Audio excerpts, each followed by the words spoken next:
ഈ പ്രപഞ്ചം മുഴുവൻ ശിവനാണെന്നാണ് സങ്കല്പം. പ്രസിദ്ധമായിട്ടുള്ള ഭഗവാന്റെ ധ്യാന ശ്ലോകമുണ്ട്, പീഠം യസ്യ ധരിത്രിയും തുടങ്ങുന്ന. അതിൽ പറയുന്നത് നിങ്ങൾ ഈ ചവിട്ടിക്കൊണ്ടിരിക്കുന്ന ഈ ഭൂമി ശിവലിംഗത്തിന്റെ പീഠാണെന്നാണ്. പീഠം യസ്യ ധരിത്രി, ജലധര കലശം എന്നാണ്. മുകളില് ഇടി മുടങ്ങണു. കാർമേഘങ്ങളായിട്ട് കാണുന്ന മേഘങ്ങളൊക്കെ ഭഗവാന് ധാര നടത്താൻ വേണ്ടി നിൽക്കുന്ന ധാരയുടെ കൊടങ്ങളത്രേ മേഘങ്ങളൊക്കെ മുകളിലുള്ളത്.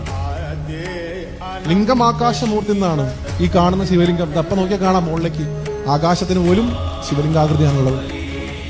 ആ ശിവലിംഗം എന്ന് പറയുന്നത് ആകാശമാണ്. നക്ഷത്രം പുഷ്പമാല എന്നാണ്. ആ ശിവലിംഗത്തിൽ ചാർത്തിയിരിക്കുന്ന മാലകളാണത്രേ ഈ ആകാശത്ത് കാണുന്ന നക്ഷത്രങ്ങൾ. ഗ്രഹഗണകുസുമം എന്നാണ്. ആ പറയുന്ന ശിവലിംഗത്തിലേക്ക് അർച്ചിക്കപ്പെട്ടിട്ടുള്ള, നമ്മുടെ അറിവിലെ 9 എണ്ണുള്ളൂ, കോടാനുകോടി ഗാലക്സികളുണ്ട്, ക്ഷീരപഥങ്ങളുണ്ട്, ആകാശങ്ങളുണ്ട്, അതിലൊക്കെ എത്രയോ കോടി ഗ്രഹങ്ങളുണ്ട്. ആ ഗ്രഹങ്ങളൊക്കെ ആ ശിവലിംഗത്തിലേക്ക് അർച്ചിക്കപ്പെട്ടിട്ടുള്ള കുസുമങ്ങളാണ്, പൂക്കളാണെന്നാണ് സങ്കല്പം. സൂര്യചന്ദ്ര വജ്ഞർക്ക നേത്രം എന്നാണ്. ഭഗവാന്റെ 3 കണ്ണുകളിൽ ഒന്ന് സൂര്യൻ, ഒന്ന് ചന്ദ്രൻ, ഒന്ന് അഗ്നി, മൂന്നാമത്തെ കണ്ണ്. വേദം